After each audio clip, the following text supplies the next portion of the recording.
Bienvenue sur leur FM 100.9. Comme chaque semaine, on retrouve rendez-vous avec Gilles Charles. Et cette semaine, Gilles, on va parler de e-commerce. Bonjour Philippe, bienvenue dans Rendez-vous avec, l'émission qui vous fait parler. C'est le jeudi à 18h et le vendredi à 11h. Et cette semaine, c'est un spécial e-commerce, effectivement. Alors, ne me demandez pas ce que c'est. On va le savoir tout au long de l'émission. On va poser la question à nos interlocuteurs. J'ai le plaisir de recevoir autour de la table Brigitte Marandon. Bonjour. Bonjour. Et également Cyril Nicolas. Bonjour. Bonjour. Bienvenue donc dans Rendez-vous avec. Alors Brigitte, avant de poser de nombreuses questions, je me suis permis de vous appeler Brigitte, je peux. Qu'est-ce que le e-commerce ? Le e-commerce, c'est le fait de vendre des produits ou des services en ligne avec donc un système de paiement en ligne sur Internet. C'est ce qui remplace un peu le commerce réel, j'ai envie de vous dire. Quand on ne va plus dans une boutique, on passe juste derrière l'écran et on commande. Alors, remplace, je pense que c'est pas vraiment le terme. On ne peut pas dire que le e-commerce remplace le commerce. Le e-commerce, c'est aussi du commerce. C'est en fait une nouvelle façon de commercialiser ses produits via Internet. Mais rien n'empêche d'allier les deux. Et puisque il y a beaucoup de e-commerçants qui sont aussi issus de commerçants et vice-versa, des commerçants qui sont devenus des e-commerçants. Donc aujourd'hui, c'est plus un complément pour attirer de nouveaux clients qu'un remplacement du commerce traditionnel. Alors ça peut être un complément, mais ça peut être aussi une nouvelle activité. On a des exemples d'entreprises dans la Loire, de jeunes, qui ont créé des sites de e-commerce de toutes pièces et qui pour l'instant restent e-commerçants dans l'âme pour l'instant. Donc j'ai bien noté, le e-commerce, c'est sur Internet, c'est sur le clavier. Avant de parler plus en détail des réseaux d'e-commerce dans la Loire, j'ai envie de vous connaître un peu plus tous les deux. On va commencer par la dame. Qui êtes-vous, Brigitte Marandon ? Eh bien moi, il se trouve que je suis une ancienne journaliste. J'ai travaillé une vingtaine d'années dans la presse écrite ligérienne et économique. Plus récemment, donc, je me suis spécialisée sur le web. J'ai repris des études il y a 2 ans, notamment pour me spécialiser dans la rédaction pour le web. Et j'ai créé mon entreprise il y a 2 ans, donc, qui est spécialisée dans le contenu pour le web. Il faut savoir que maintenant, on n'écrit pas sur un site n'importe comment, que ce soit pour un site de e-commerce ou pour un site normal. Ne regardez pas. On écrit pour être référencé, pour être bien référencé par Google. Quand vous dites on n'écrit pas n'importe comment, dans le contenu, c'est le style de phrase ou c'est plutôt ces histoires de mots-clés ? Alors, il y a le style de phrase aussi, il y a la construction de la page web, où il faut mettre les mots principaux plutôt en haut de la page, où il faut mettre des liens, il faut mettre des mots-clés, il faut mettre des titres, des sous-titres. Enfin voilà, il y a toute une technique maintenant qui s'est développée pour justement référencer naturellement un site sur Google. Vous avez parlé de journaliste avant. Est-ce qu'on peut citer des titres ? Oui, j'ai travaillé longtemps pour les affiches de la Loire, Le Progrès, Dauphiné Libéré, voilà, entre autres. Et justement, donc il y a une grande différence entre ce que vous écriviez avant sur un papier et ce que vous écrivez aujourd'hui sur du web ? Ça n'a plus rien à voir. C'est entre un article presse qui raconte, qui peut être un interview ou qui peut raconter, faire un compte rendu en quelque sorte d'un événement et un article sur un site internet. Ça n'a rien à voir, quoi. On réfléchit à la construction en se disant il y a tel mot et tel mot qu'il faut qu'il ressorte avant de le faire ? Oui, tout à fait, oui. C'est important de faire en fait un peu de stratégie par rapport à cette rédaction-là. Et puis de plus en plus aussi, il se trouve qu'il y a des sites justement qui utilisent beaucoup, notamment des journalistes, puisqu'on a développé aussi des blogs.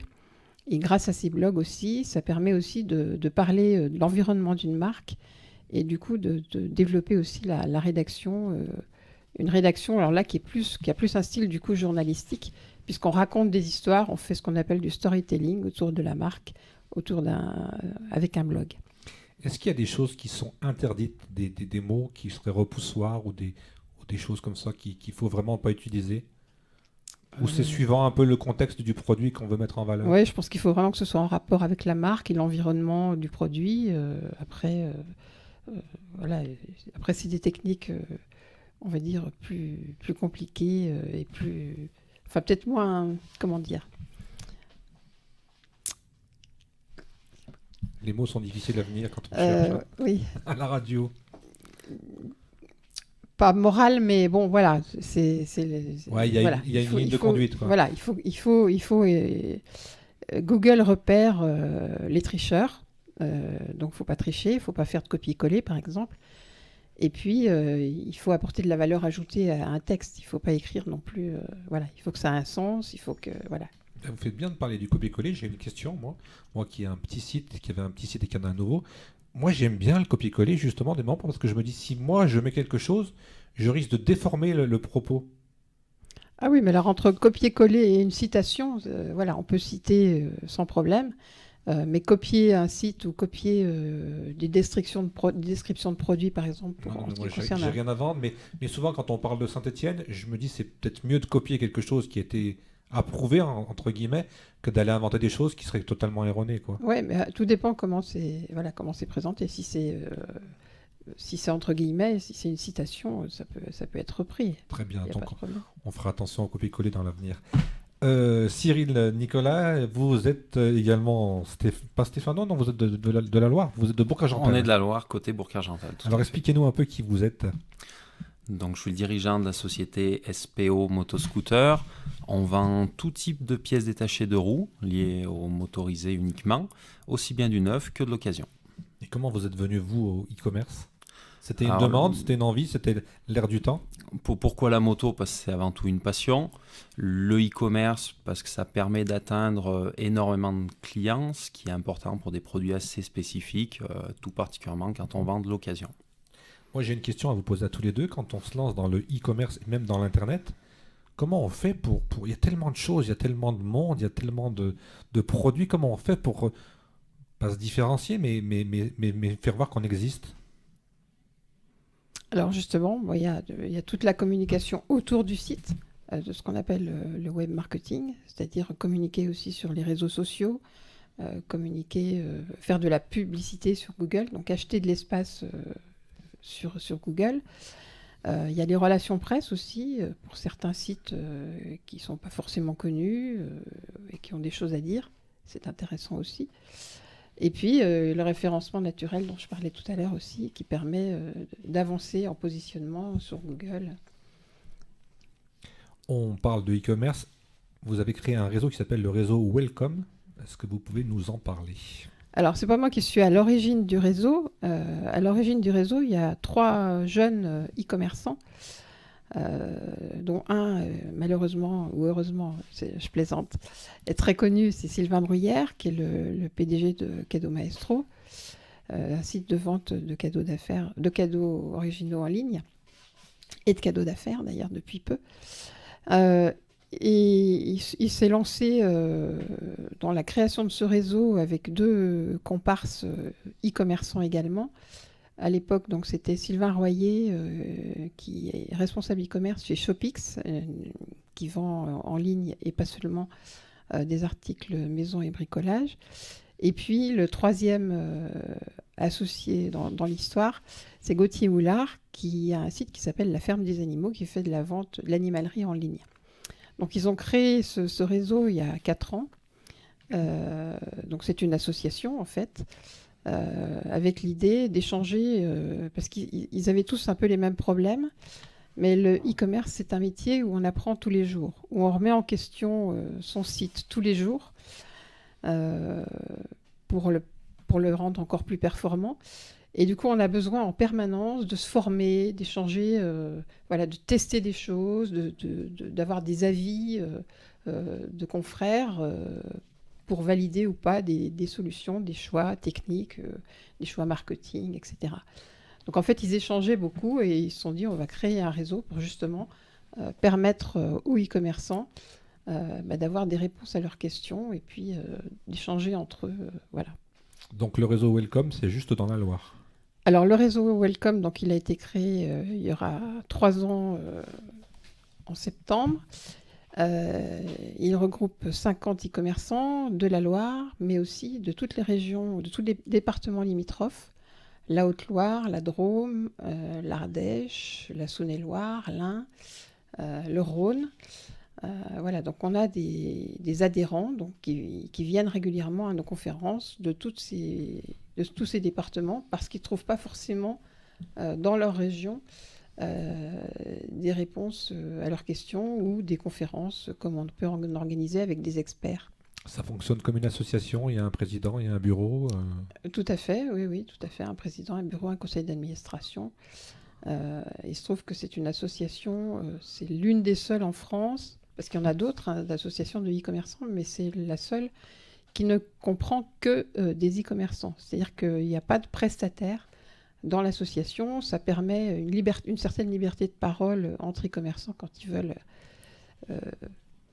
valoriser ou pas un prestataire. Il y a des échanges, il y a des transversales, j'allais dire, avec d'autres associations dans la France de e-commerce. Pour l'instant, on a été questionné parce que on fait quelques envieux dans quelques régions, donc on est venu voir un petit peu ce qu'on faisait, notamment des jeunes e-commerçants de la région de Toulouse qui sont venus ici, qui sont venus à une conférence pour voir un petit peu comment ça se passait. Voilà, on est régulièrement questionné par... J'ai noté qu'il y avait 3 événements par mois, c'est ça? Oui, tout à fait. Donc c'est quoi les événements? C'est des conférences, vous Alors, l'avez dit, c'est quoi d'autre? Voilà, donc il y a les conférences qui sont en général organisées soit sur des thèmes web marketing ou logistique, enfin sur des thèmes vraiment pointus du e-commerce, avec des experts qui sont sélectionnés par les e-commerçants. C'est-à-dire que les experts ont forcément une validation d'un ou de plusieurs e-commerçants, donc ils sont reconnus pour leurs compétences. Donc on a densifié le programme des conférences, on en fait 12 dans l'année, 12 sur 11 mois, de façon à permettre aux adhérents de trouver à la fois des conférences qui répondent à leurs questions ou qui leur permettent d'avancer en connaissances. C'est en quelque sorte des mini-formations qui peuvent leur donner après envie d'aller plus loin sur thèmes thématiques. Et j'ai noté également qu'il y avait un dîner. Alors le dîner, c'est un moment beaucoup plus convivial où là, les compagnes et les compagnons sont conviés. Là, c'est vraiment un moment de partage et on va dire presque d'amitié entre e-commerçants. C'est les gens du réseau qui donc forcément se connaissent déjà. Donc j'allais vous dire, il n'y a pas d'échange de cartes, il n'y a pas d'échange de... Non, non. On fait pas du business là. C'est vraiment de la cohésion. C'est fraternel. Voilà, tout à fait. Oui, tout à fait. Quels sont également les autres événements? Donc on fait quoi d'autre pour se faire connaître, pardon?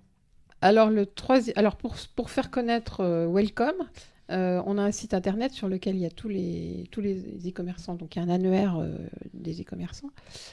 C'est un site qui est très bien référencé, donc ça nous permet aussi d'être connus en dehors de la région. Et puis, ça nous permet aussi de diffuser des offres d'emploi. Donc, on a des services comme ça qu'on a développés pour répondre à la demande des adhérents, qui recrutent régulièrement soit des stagiaires, soit des contrats d'alternance, soit des CDI. Et ils diffusent leurs offres sur le site. Cyril, vous êtes venu comment, vous, à Welcome? Vous en aviez entendu parler? C'est quelque chose qui s'est fait naturellement? Comment ça s'est passé? Alors j'ai dans un premier temps été contacté par Brigitte qui m'a exposé ce que faisait l'association. J'y ai tout de suite trouvé un intérêt parce qu'on est assez isolé au début dans le e-commerce. L'association elle m'a vraiment permis de voir tout ce qu'il était possible de faire, des choses qu'on ne penserait pas pouvoir mettre en place. Une vraie aide donc? Une vraie aide, ça contribue encore aujourd'hui à ma progression et ça permet de rechercher en permanence des nouvelles idées. Donc vous l'avez dit tout à l'heure, vous êtes dans la moto, c'est ça? Tout à fait, dans la pièce détachée. Donc vous faites quoi? Vous proposez des pièces, vous proposez des services, comment ça se passe? Je cherche mes mots moi aussi, de la réparation, non? Non, on proposera pas de prestations. Par contre, on propose de la pièce détachée. Aujourd'hui, on a un catalogue de plus de 130 000 produits grâce à l'Internet, parce qu'il n'y a que l'Internet qui permet d'afficher autant de produits et de trouver un débouché pour tous ces produits. On a fait le choix également en parallèle des produits neufs de l'économie circulaire avec la pièce détachée d'occasion. Et là, encore une fois, l'Internet a un gros intérêt. Qu'est-ce qui a fait que vous vous êtes lancé dans cette entreprise d'Internet? Est-ce que vous n'auriez pas pu, comme tout le monde à la base, ouvrir un magasin et puis vendre des produits à des gens qui étaient autour de vous? Alors on aurait pu se contenter d'un magasin physique. Ceci dit, la moto aujourd'hui c'est difficile, ça passe beaucoup par des concessions, des grosses enseignes. Et quand on est le dernier arrivé, valait mieux innover sur le e-commerce. Amener un plus? Amener un plus, puisque mon activité a commencé en 2008 et on était parmi les premiers à afficher réellement des stocks en ligne, en tout cas pour la partie occasion. Et vous le savez à peu près, les gens qui commandent, s'ils viennent de loin, s'ils viennent de la région? Par l'Internet, on a la possibilité de savoir, oui, peut-être bien par la carte bancaire déjà, non? Non, on a des outils d'analyse qui nous permettent vraiment de savoir où est situé géographiquement le client. Aujourd'hui, SPO Moto, c'est plus de 20% de chiffre d'affaires qui fait à l'export. Donc en dehors de la France, principalement en Europe, mais même dans des pays beaucoup plus exotiques. L'export, c'est ce qui se développe le plus vite. Donc on travaille aussi beaucoup là-dessus. Et en France, on a une grosse clientèle sur les grandes villes, mais qui ne recherche pas du tout le même type de produit que la clientèle de la campagne. Et vous devez vraiment avoir des pièces particulières, alors parce que je sais pas, moi si je suis n'importe où dans le monde, pourquoi je vais aller vous commander chez vous alors qu'il y a peut-être des enseignes plus prestigieuses, j'allais dire, ou plus renommées? Alors tout à fait, déjà on a un avantage, c'est qu'on stocke l'ensemble de nos produits. Donc avant même de vendre un produit, il faut l'avoir en stock. C'est notre cas, si on l'affiche sur notre site, on a le produit en stock. Sur un produit d'occasion, tout particulièrement, c'est pas toujours évident de l'avoir. Donc on vend réellement une disponibilité. Et sur tout ce qui est produit neuf, on travaille beaucoup pour avoir toujours les meilleurs tarifs possibles. Et comment ça se passe au niveau de l'occasion? On a un réseau, on a des gens qui vous proposent des pièces, c'est comment le fonctionnement? L'occasion, c'est très variable. Ça peut être des fins de stock de magasins, ça peut être des véhicules accidentés qui sont valorisés à la pièce détachée. Il y a un gros travail d'approvisionnement là-dessus. Et vous me disiez tout à l'heure hors antenne qu'il y avait des gens qui préféraient venir les chercher chez vous, les pièces. Alors tout à fait, c'est là que l'Internet rejoint la boutique physique. Un client qui est proche de chez nous, il préfère parfois venir sur place, voir la pièce, l'avoir dans les mains, comparer éventuellement à son modèle. Et on lui propose également ça. C'est tout à fait possible aujourd'hui. On est ouvert du lundi au vendredi pour que le client passe récupérer sa pièce à notre dépôt. Et là aussi, est-ce que vous avez des gens qui sont venus de loin pour récupérer les pièces? Alors parfois on a des gens qui viennent de très loin, on a eu entre autres des clients suisses qui sont venus de Suisse récupérer leurs pièces pour une question de délai. Ils avaient besoin impérativement de la pièce pour le lendemain et ils n'ont pas hésité à faire le déplacement. Et là encore une fois, pourquoi chez vous et pas un autre? Si on vient de Suisse, il n'y a pas en Suisse des gens qui vendent à peu près les mêmes produits ou... Alors c'est un ensemble de choses, c'est un effort de sérieux qui est fait tout au long de l'année, on essaie d'être le mieux noté possible. Donc quand on vient de loin, on veut être sûr de ne pas être déçu. On stocke, donc le client vient et il est sûr de trouver la pièce. Et puis on propose un prix le plus attractif possible que le client n'a peut-être pas pu trouver ailleurs que chez nous. J'ai vu que vous incitiez sur le prix, est-ce que c'est ce qui fait la différence, le prix? Alors c'est une des stratégies sur le e-commerce, je pense que c'est incontournable quand on est sur Internet d'essayer de proposer des prix avantageux tout de même. C'est pas le seul argument. Aujourd'hui, les clients, la qualité, le sérieux de l'entreprise est très important pour eux. Est-ce qu'il y a des gens également qui sont déçus ou qui ont un souci avec vos pièces et qui vous les renvoient? Bien sûr, on a une partie des pièces qui peuvent être retournées, alors suite à une déception ou simplement suite à une erreur de commande. Mais même un client qui retourne une pièce n'est pas forcément un client mécontent. Il y a une prise en charge qui est faite, le client est écouté et on apporte la meilleure solution possible à son retour. Donc votre société s'appelle SPO Moto. Tout à fait. Elle a démarré en fin 2008, c'est ça? Fin 2008, le début de l'activité. Comment est née l'idée? L'idée, c'est avant tout la passion. Après quelques années de compétition, je voulais rester dans ce milieu de la moto. Et ouvrir un commerce dans la moto, c'est le meilleur moyen de garder ses contacts. Et vous avez commencé tout de suite par l'Internet ou vous avez commencé par un point de vente physique? Non, dès le début, on a commencé avec un site Internet qui s'est développé petit à petit, avec un nouvel essor en 2012 quand on a acheté nos murs professionnels. Et au départ, vous étiez tout seul, vous étiez nombreux, comment ça s'est passé? J'ai commencé tout seul dans le garage de mon habitation. Et aujourd'hui, je suis sur Bourg-Argental avec 1400 m² de bâtiment. Et en nombre de salariés? J'ai 5 salariés, donc 6 personnes en effectif. Très bien. Vous faites de la moto, Brigitte? Oui, je fais de la moto, oui. C'est pour ça que vous avez connu Cyril? Non, non, non, non. Il se trouve que son site est très bien référencé, donc je suis tombée dessus sans problème. Je pense que c'est ce qui fait aussi sa force, c'est que il est bien positionné et puis il n'a pas parlé de son développement. Je pense qu'il a des choses à dire aussi, parce que c'est un beau développement, un beau taux de croissance aussi qu'il affiche, n'est-ce pas? Oui, tout à fait. On a attaqué en 2008, donc tout petit. Aujourd'hui, on a passé en 2016 le million d'euros de chiffre d'affaires, ce qui était pour nous un cap stratégique. Dans le réseau Welcome, est-ce qu'il y a des choses qui manquent encore au niveau des produits ou vous avez toute une gamme de produits large? Vous voulez dire au niveau de l'offre. type de Ouais, e-commerçant? on a les cadeaux, on a les motos, Oui, alors on a le briconnage, on a les animaux. Qu'est-ce qu'on a d'autre? Est-ce qu'on a de c'est- la nourriture? Est-ce qu'on a de la mode? Est-ce qu'on a, je sais pas. alors on va avoir du voyage. on va avoir de la nourriture bientôt. On n'a pas de vêtements. Ah si, on a des vêtements de sport qui sont fabriqués d'ailleurs en Haute-Loire. Les vêtements à Rhodes.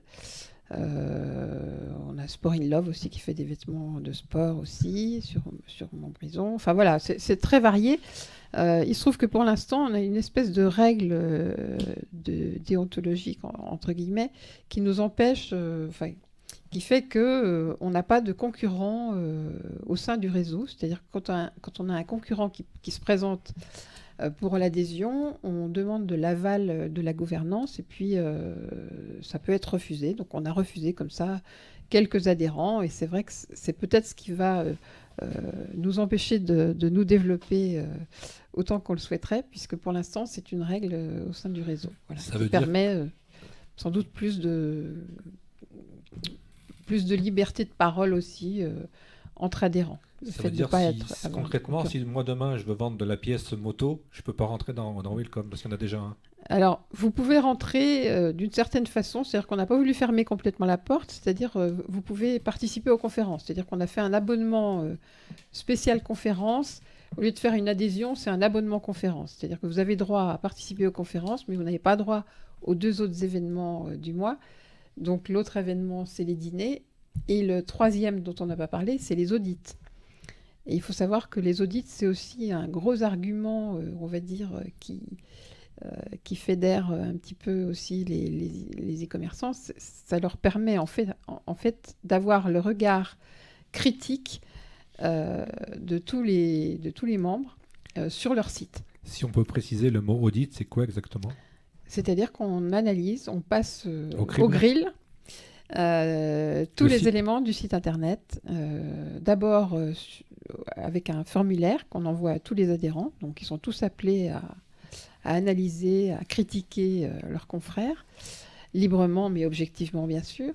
Et puis on a aussi une soirée où on fait un espèce de débrief. Donc c'est aussi assez convivial et on est en général entre 10 et 15 e-commerçants.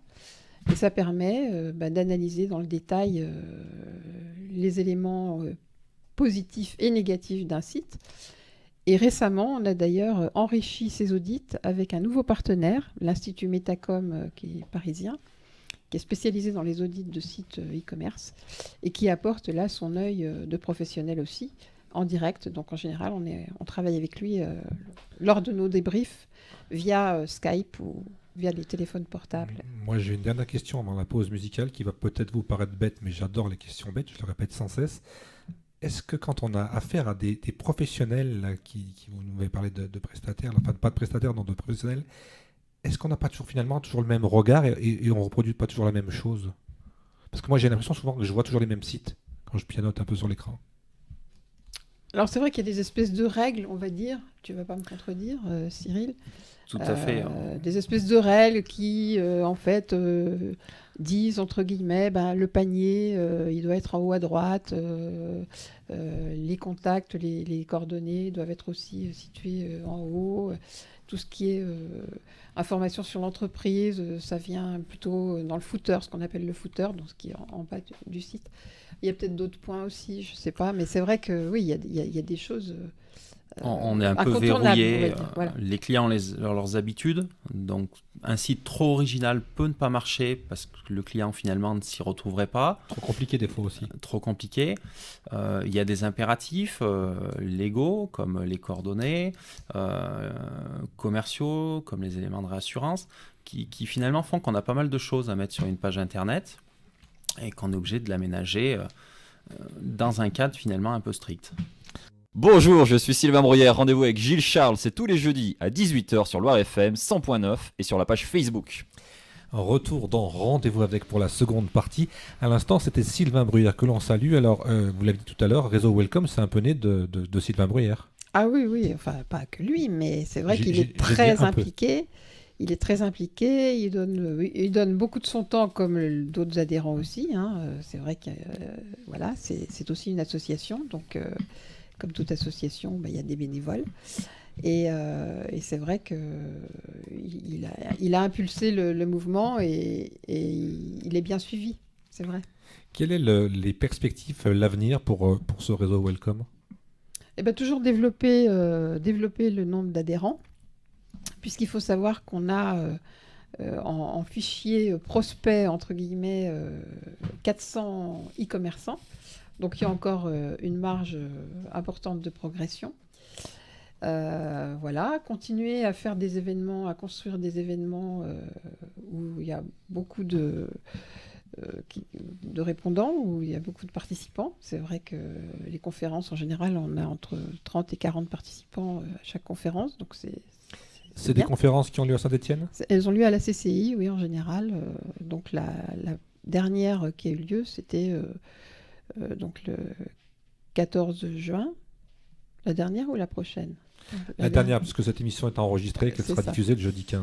Voilà, la dernière, c'était donc sur les emails, l'email marketing, le marketing automation. Et donc ça a lieu à 19h30 à la CCI, en général tous les mercredis soirs. C'est un mercredi soir. Et j'ai beaucoup de questions qui me viennent. Vous parlez à l'instant de mails. On reçoit constamment des mails dans sa boîte mail qui à force vont dans les spams. Est-ce que c'est un moyen de recruter des clients sur ces mails sauvages? Alors, normalement, un mail, il doit être ciblé. Il ne doit pas être envoyé à n'importe quelle cible. Ouais, envoyez-moi-en pas parce que je fais pas du tout de moto. Hein. On essaie d'être le plus pertinent possible parce que c'est comme ça qu'un mail il sera efficace. Le but, c'est pas de déranger un potentiel client, c'est de l'informer. C'est ce qu'on appelle un peu les fichiers clients. On envoie des mails à des gens qu'on connaît déjà. Tout à fait. On relance nos propres clients et on essaie de cibler des futurs clients. Est-ce qu'on achète aussi des bases de données ou c'est qu'on où on envoie un peu de partout? On peut acheter des bases, c'est pas notre cas. On n'a pas choisi de communiquer comme ça. On ne veut pas déranger, on veut être pertinent, on veut essayer d'apporter quelque chose à notre client, mettre en avant un produit qui pourrait lui convenir et le satisfaire pleinement. On en a parlé un petit peu dans la première partie. Qu'est-ce que concrètement Welcome vous a apporté à vous?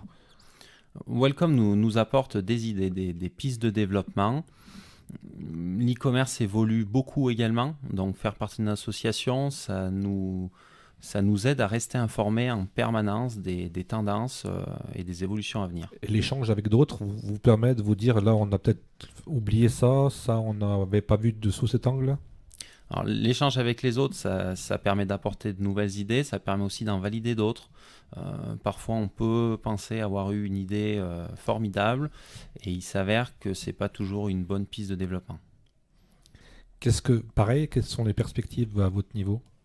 Alors, nous, à notre niveau, on sort d'un agrandissement du bâtiment, donc on va continuer à développer l'étendue de notre stock, proposer toujours plus de produits à nos clients, tout en essayant d'améliorer perpétuellement nos fiches produits, être le plus précis possible avec une qualité irréprochable. Vous êtes également présent sur des salons, sur des événements, sur des compétitions? Vous êtes peut-être sponsor aussi d'équipes? On sponsorise un pilote en championnat de France d'endurance. Bon, on peut le citer, comme ça on ira voir qui c'est. Simon Chelvy, qui est aussi un ami proche. C'est quelqu'un de la région de Bourg-Argental? C'est quelqu'un qui est plus sur le secteur d'Annonay, 07. D'accord. Avec qui j'ai couru à l'époque où je pratiquais encore le sport motorisé. Et au niveau de tout ce qui est professionnel, salon, vous êtes présent aussi? On est assez peu présent aujourd'hui sur les salons. J'ai attaqué mon développement comme ça, en étant présent sur différentes foires. Aujourd'hui, on consacre plus de temps à travailler sur le site et moins en déplacement. Il y a un événement qui est important à Saint-Étienne, c'est la foire internationale. Est-ce que vous serez présent au Welcome à la foire internationale de Saint-Étienne? Alors, a priori, non. Pour l'instant, on est plutôt orienté B2B que B2C. Enfin, au niveau des activités, on va dire, on est plus orienté pour nos e-commerçants. Et du coup, on va faire notre événement. Est-ce que j'allais vous demander, voilà. est-ce que vous créez des salons? Voilà, donc on a comme ambition de créer un événement e-commerce, puisqu'il ne faut pas oublier le commerce. Donc on souhaiterait faire cet événement en 2018. Et l'idée, c'est en fait, au cours d'une journée, d'avoir à la fois des conférences et des ateliers, et d'avoir un parcours de visite avec des stands, mais un parcours de visite à 2 entrées. C'est-à-dire une entrée pour les experts, pour les e-commerçants qui sont déjà bien installés, qui ont 3 ans au moins d'existence, et puis un autre parcours de visite pour les e-commerçants débutants ou les commerçants qui veulent passer au e-commerce. Parce qu'on s'aperçoit qu'il y a beaucoup de commerçants qui voient le e-commerce avec appréhension, avec méconnaissance, et du coup qui ont peur de passer le cap. Donc l'idée, c'est de pouvoir les accompagner avec un parcours spécifique, de leur prendre la main et puis de leur dire finalement, c'est pas si difficile que ça, on peut y arriver. C'est vrai que c'est un métier à part entière, mais on peut y arriver avec de la volonté et de l'innovation. Ben, c'est évident qu'on ne crée pas un site comme ça et puis qu'on ne vend pas tout de suite. Hein. Oui, c'est sûr. Là, il y a vraiment un gros travail professionnel et puis un cheminement, quoi. Mhm. Et ce salon, donc, ça serait, vous avez une date à peu près ou c'est encore quelque chose à finaliser? Alors, ce sera sans doute fin 2018. Sur une soirée au cours de laquelle aussi on aura un parcours innovation. Et puis, l'idée au cours de cette soirée, c'est de faire un peu de prospective sur le e-commerce et d'inviter des VIP du e-commerce national. Il y a des leaders dans ce domaine? Ah oui, bien sûr. Ils sont même presque stéphanois, puisqu'il y a Cdiscount. Oui, c'est des Bordelais, si mes souvenirs sont bons. Ils s'appellent Charles sans S, à la base. 3 frères, c'est ça? Cdiscount, c'est une filiale de Casino. Qui était racheté, oui.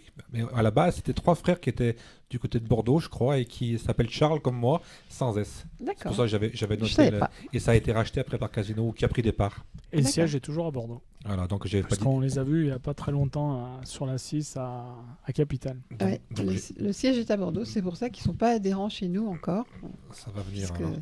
ils ont une association à Bordeaux. Donc, voilà. Je vous ai vu aussi au courant de l'hiver, du côté de Rouen, c'était sur un salon, c'était quoi déjà exactement? Oui, alors on participait à l'instant numérique. C'est vrai Ouais. qu'on a participé à plusieurs événements plus orientés numériques.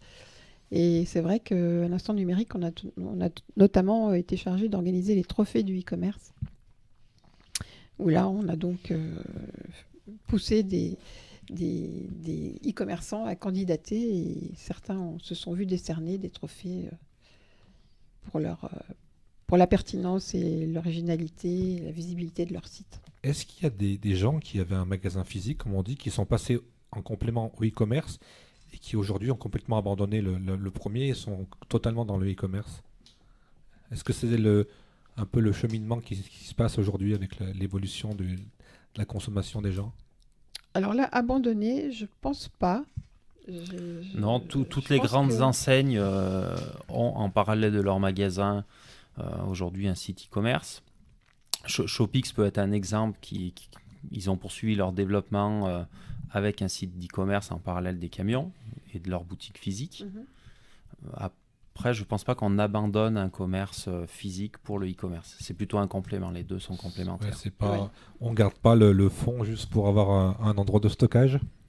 Non, pas forcément. Pas forcément. Il y a une demande de la part des clients de se déplacer et de venir quand ils sont à proximité. D'ailleurs, on le dit que l'avenir du e-commerce est phygital, c'est-à-dire c'est l'association du physique et du digital. J'ai Donc, bien noté que depuis le début, vous employez des mots que je comprends pas. Tout tout à l'heure, vous avez parlé de B2B, du B2C, c'est quoi exactement tout ça? B2B, c'est commerce vis-à-vis d'entreprises et B2C, c'est commerce business to consumer, c'est commerce grand public. Est-ce qu'on a oublié des points que vous vouliez donner avant de raccrocher, j'allais dire? Non, j'espère On qu'on a été a complet. été complet et on reste à disposition pour d'éventuelles questions. Oui, et puis pour tout e-commerçant ou futur ou actuel, il n'y a qu'une adresse, c'est www.asso-welcome.fr pour avoir toutes les infos, en principe actualisées, sur tout ce qui se passe au sein de Welcome au niveau du e-commerce local. Une dernière question, Cyril. Quel effet ça fait le jour où la première commande est validée? C'est un aboutissement. Ouais. La première commande, elle arrive après quelques mois de travail. Donc, la première fois que le site spomotoscooter.com a enregistré une commande, c'est une satisfaction personnelle. C'est le début d'une grande histoire. Très bien. Bah, écoutez, on va conclure.